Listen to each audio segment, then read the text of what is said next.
Welcome to the Slop Temple. We pray this video helps. You start by powering off and removing the AirPods, then open the case carefully. Use a plastic spudger to separate the seam. Metal tools risk damage. Once open, remove the top shell and set screws aside in order.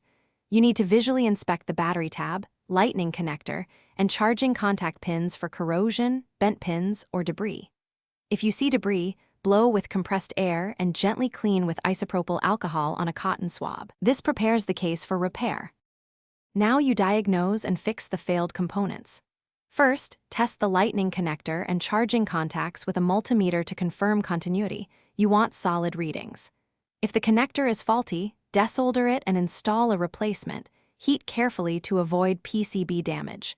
For battery issues, reseat the battery or swap with a compatible replacement, then solder the tabs securely. Once components are in place, clean contacts with contact cleaner and a zero. Finish by reassembling the case in the reverse order.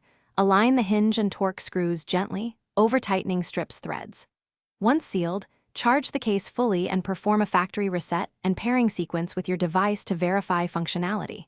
If it charges but won't pair, recheck contact alignment and board voltage points with a meter.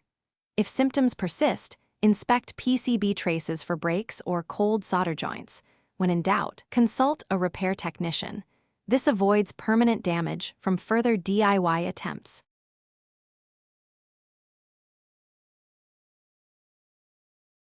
Thanks for watching.